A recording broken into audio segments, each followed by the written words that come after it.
जी दर्शकों, आप जंड साहब वाल जाण तो पहले मैं आप जी ਨੂੰ ਉਹ ਸਥਾਨ ਜਿਹਨੂੰ ਸੁਖਾਸਨ ਸਥਾਨ ਕਹਿੰਦੇ ਆ ਉਹ ਦਿਖਾਣਾ ਚਾਹੁੰਦਾ ਕਿ ਤੁਸੀਂ ਮੇਰੇ ਬਿਲਕੁਲ ਇਸ ਪਾਸੇ ਪਿੱਛੇ ਦੇਖ ਸਕਦੇ ਹੋ ਕਿ ਇਹ ਸਥਾਨ ਨੂੰ ਆਪਾਂ ਸੁਖਾਸਨ ਸਥਾਨ ਕਹਿੰਦੇ ਆ। ਜੇਕਰ ਆਪਾਂ ਇਸ ਵਰਡ ਦੇ ਉੱਤੇ ਗੌਰ ਕਰੀਏ ਤੇ ਦੋ ਲਫ਼ਜ਼ਾਂ ਨਾਲ ਮਿਲ ਕੇ ਬਣਿਆ, ਇੱਕ ਸੁਖ ਇੱਕ ਸਥਾਨ। ਸੁਖ मतलब ਸਕੂਨ ਦੀ ਜਗ੍ਹਾ, ਅਸਥਾਨ मतलब ਉਹ ਜਗ੍ਹਾ ਵਾਸਤੇ ਅਸੀਂ ਅਸਥਾਨ ਦਾ ਲਫ਼ਜ਼ ਯੂਜ਼ ਕਰਦੇ ਹਾਂ। ਇਹ ਉਹ ਸਥਾਨ ਹੈ ਜਿੱਥੇ ਗੁਰੂ ਗ੍ਰੰਥ ਸਾਹਿਬ ਜੀ ਮਹਾਰਾਜ ਜੀ ਨੂੰ ਜਿਵੇਂ ਸਮਾਪਤੀ ਹੁੰਦੀ ਹੈ, ਜਿਵੇਂ ਸ਼ਾਮ ਦਾ ਵੇਲਾ ਮਗਰਬ ਬਾਅਦ, ਜਿਸ ਤਰ੍ਹਾਂ ਮੈਂ ਆਪ ਜੀ ਨਾਲ ਗੱਲ ਕੀਤੀ ਕਿ ਮਗਰਬ ਤੋਂ ਬਾਅਦ ਜਿਹੜੀ ਇਬਾਦਤ ਕੰਪਲੀਟ ਹੁੰਦੀ ਹੈ, ਇਬਾਦਤ ਕੰਪਲੀਟ ਹੋਣ ਤੋਂ ਬਾਅਦ ਗੁਰੂ ਗ੍ਰੰਥ ਸਾਹਿਬ ਜੀ ਨੂੰ ਇੱਕ ਗਲਾਫ ਦੇ ਵਿੱਚ ਕਲੋਜ਼ ਕਰਕੇ ਆਪਾਂ ਇਸ ਸਥਾਨ ਦੇ ਉੱਤੇ ਲੈ ਕੇ ਆਉਂਦੇ ਹਾਂ। ਇੱਥੇ ਪਲੰਗ ਪਿਆ ਜਿਹਦੇ ਉੱਤੇ ਗੁਰੂ ਗ੍ਰੰਥ ਸਾਹਿਬ ਜੀ ਮਹਾਰਾਜ ਨੂੰ ਬਿਰਾਜਮਾਨ ਕਰਦੇ ਹਾਂ।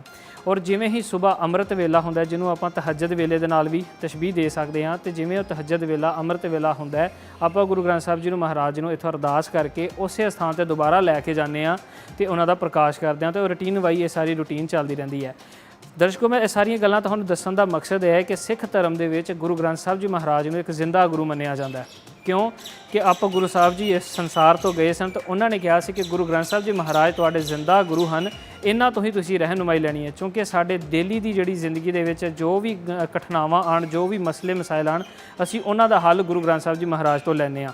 ਇਸ ਕਰਕੇ ਇਹ ਸਾਨੂੰ ਰਹਿਨੁਮਾਈ ਦਿੰਦੇ ਹਨ, ਸੋ ਸਾਡੇ ਜ਼ਿੰਦਾ ਗੁਰੂ ਹਨ। ਸੋ ਜਿਹੜੀ ਅਸੀਂ ਇਹ ਸਾਰੀਆਂ ਚੀਜ਼ਾਂ ਕਰਦੇ ਹਾਂ, ਜਿਵੇਂ ਕਿ ਪ੍ਰਕਾਸ਼ ਸਥਾਨ 'ਤੇ ਲੈ ਕੇ ਜਾਣਾ, ਫਿਰ ਉਸ ਤੋਂ ਬਾਅਦ ਸ਼ਾਮ ਨੂੰ ਸਮਾਪਤੀ ਦੇ ਵੇਲੇ ਸੁਖਾਸਨ ਸਾਹਿਬ ਦੇ ਵਿੱਚ ਲੈ ਕੇ ਆਉਣਾ, ਇਹ ਸਾਰੀਆਂ ਉਸ ਰਿਸਪੈਕਟ ਵਾਸਤੇ ਕਰਦੇ ਹਾਂ ਕਿ ਸਾਡੇ ਗੁਰੂ ਸਾਹਿਬ ਇੱਕ ਜ਼ਿੰਦਾ ਗੁਰੂ ਹਨ, ਜਿਹੜੇ ਕਿ ਸਾਨੂੰ ਰਹਿਨੁਮਾਈ ਦਿੰਦੇ ਹਨ, ਹਿਦਾਇਤ ਦਿੰਦੇ ਹਨ।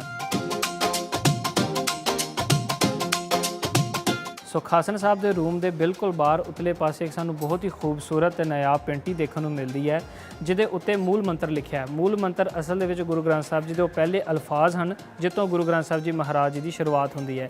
ਇਹਦੇ ਵਿੱਚ ਲਿਖਿਆ ਇੱਕ ਓਂਕਾਰ। ਇੱਕ ਓਂਕਾਰ ਦਾ ਮਤਲਬ ਕਿ ਰੱਬ ਅੱਲਾਹ ਤਾਲਾ ਇੱਕ ਹੈ। ਸਤਨਾਮ, ਉਹਦਾ ਨਾਮ ਸੱਚਾ ਹੈ। ਕਰਤਾ ਪੁਰਖ, ਇਹਦਾ ਮਤਲਬ ਕਿ ਸਭ ਕੁਝ ਕਰਨ ਕਰਾਉਣ ਵਾਲਾ ਉਹ ਰੱਬ ਹੈ, ਉਹ ਰੱਬ ਤਾਲਾ ਦੀ ਜ਼ਾਤ ਹੈ। ਕਰਤਾ ਪੁਰਖ ਨਿਰਭਉ, ਉਹਨੂੰ ਨਿਰਭਉ, ਉਹ ਕਿਸੇ ਦਾ ਡਰ ਨਹੀਂ ਹੈ। ਭਉ ਕਹਿੰਦੇ ਆ ਡਰ ਨੂੰ, ਨਿਰ ਕਹਿੰਦੇ ਆ ਨਹੀਂ, ਉਹਨੂੰ ਕਿਸੇ ਦਾ ਡਰ ਨਹੀਂ। ਨਿਰਵੈਰ, ਉਹਦੀ ਕਿਸੇ ਦੇ ਨਾਲ ਦੁਸ਼ਮਣੀ ਨਹੀਂ, ਉਹਦਾ ਕਿਸੇ ਦੇ ਨਾਲ ਵੈਰ ਨਹੀਂ। ਅਕਾਲ ਮੂਰਤ, ਕਿ ਉਹਦੀ ਕੋਈ ਸ਼ਕਲ ਸੂਰਤ ਨਹੀਂ, ਉਹ ਮੂਰਤ ਨਹੀਂ, ਉਹਦੀ ਕੋਈ ਮੂਰਤ ਨਹੀਂ ਹੈ। ਅਸੀਂ ਦੱਸ ਨਹੀਂ ਸਕਦੇ ਕਿ ਪਰਮਾਤਮਾ ਰੱਬ ਅੱਲਾਹ ਤਾਲਾ ਦਿਖਦਾ ਕਿਵੇਂ ਆ। ਅਜੂਨੀ, ਉਹ ਨਾ ਜੰਮਦਾ ਨਾ ਮਰਦਾ। ਸਹਿ ਭੰਗ ਗੁਰ ਪ੍ਰਸਾਦ, ਉਹਦਾ ਪ੍ਰਕਾਸ਼ ਆਪਣੇ ਆਪ ਤੋਂ ਹੈ, ਉਹ ਆਪਣੇ ਆਪ ਤੋਂ ਜੰਮਿਆ, ਨਾ ਉਹ ਕਿਸੇ ਤੋਂ ਪੈਦਾ ਹੋਇਆ, ਨਾ ਉਹਨੇ ਕਿਸੇ ਨੂੰ ਅੱਗੇ ਜਨਮ ਦਿੱਤਾ। ਤੇ ਮਿਲਦਾ ਕਿਵੇਂ ਆ? ਗੁਰ ਪ੍ਰਸਾਦ, ਗੁਰੂ ਦੀ ਕਿਰਪਾ ਨਾਲ, ਗਾਈਡਰ ਦੀ ਰਹਿਨੁਮਾਈ ਦੇ ਨਾਲ, ਪੈਗੰਬਰ ਦੀ ਤਾਲੀਮ ਦੇ ਨਾਲ ਅਸੀਂ ਰੱਬ ਤੱਕ ਪਹੁੰਚ ਸਕਦੇ ਹਾਂ। ਇਸ ਤੋਂ ਇਲਾਵਾ ਮੈਂ ਤੁਹਾਨੂੰ ਹੋਰ ਦੱਸਦਾ ਚੱਲਾਂ ਕਿ ਗੁਰਦੁਆਰਾ ਸਾਹਿਬ ਦੇ ਵਿੱਚ ਹੀ ਸਾਡੀਆਂ ਲਾਵਾਂ ਹੁੰਦੀਆਂ ਹਨ। ਲਾਵਾਂ ਜਿਹਨੂੰ ਅਸੀਂ ਵਿਆਹ ਕਹਿੰਦੇ ਹਾਂ, ਵਿਆਹ ਦੇ ਕਾਰਜ ਵੀ ਸਾਡੇ ਗੁਰੂ ਘਰ ਦੇ ਵਿੱਚ ਹੀ ਸੰਪੂਰਨ ਹੁੰਦੇ ਹਨ। ਸੰਗਤਾਂ ਜੁੜਦੀਆਂ ਹਨ ਅਤੇ ਉਹ ਜੋੜਾ ਜਿਹਦਾ ਵਿਆਹ ਹੁੰਦਾ ਉਹ ਗੁਰੂ ਘਰ ਦੇ ਵਿੱਚ ਆਉਂਦੇ ਹਨ, ਅਰਦਾਸ ਬੇਨਤੀ ਕਰਦੇ ਹਨ ਅਤੇ ਗੁਰੂ ਘਰ ਦੇ ਵਿੱਚ ਹੀ ਉਹਨਾਂ ਦੀਆਂ ਲਾਵਾਂ ਦਾ ਮਤਲਬ ਕਿ ਗੁਰੂ ਸਾਹਿਬ ਜੀ ਦੇ, ਗੁਰੂ ਗ੍ਰੰਥ ਸਾਹਿਬ ਜੀ ਮਹਾਰਾਜ ਜੀ ਦੇ 4 ਚੱਕਰ ਲਏ ਜਾਂਦੇ ਹਨ, ਜਿਹਦੇ ਵਿੱਚ 4 ਕਲਮੇ ਜਿਹਨੂੰ ਕਹਿ ਸਕਦੇ ਹਾਂ ਆਪਾਂ ਆਮ ਜ਼ੁਬਾਨ ਦੇ ਵਿੱਚ ਪੜ੍ਹੇ ਜਾਂਦੇ ਹਨ।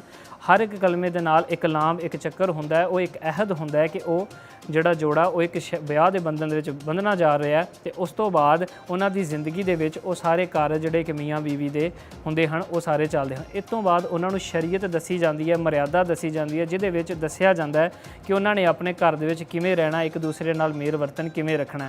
ਆਪ ਜੀ ਨੂੰ ਇਹ ਸਾਰੀਆਂ ਚੀਜ਼ਾਂ ਦੱਸਣ ਦਾ ਮਤਲਬ ਕਿ ਜੇਕਰ ਤੁਸੀਂ ਗੁਰੂ ਘਰ ਦੇ ਵਿੱਚ ਆਉਂਦੇ ਹੋ ਤਾਂ ਤੁਹਾਨੂੰ ਇਹ ਸਾਰੀਆਂ ਚੀਜ਼ਾਂ ਦਾ ਪਤਾ ਹੋਵੇ ਕਿ ਗੁਰੂ ਘਰ ਦੇ ਵਿੱਚ ਇਬਾਦਤ ਕਿਵੇਂ ਹੁੰਦੀ ਹੈ ਅਤੇ ਜੇ ਹੋਰ ਜਿਹੜੀਆਂ ਰਸਮਾਂ ਉਹ ਕਿਵੇਂ ਅਦਾ ਹੁੰਦੀਆਂ ਹਨ।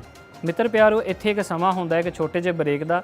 ਬ੍ਰੇਕ ਤੋਂ ਬਾਅਦ ਤੁਹਾਨੂੰ ਅਸੀਂ ਲੈ ਕੇ ਚੱਲਾਂਗੇ ਗੁਰਦੁਆਰਾ ਸਾਹਿਬ ਦੇ ਅੰਦਰ ਮੌਜੂਦ ਉਸ ਜੰਡ ਦੀ ਤਰਫ ਅਤੇ ਉਹਦੇ ਇਤਿਹਾਸ ਦੀ ਸਾਂਝ ਪਾਵਾਂਗੇ। ਬਣੇ ਰਹੋ ਮੇਰੇ ਨਾਲ।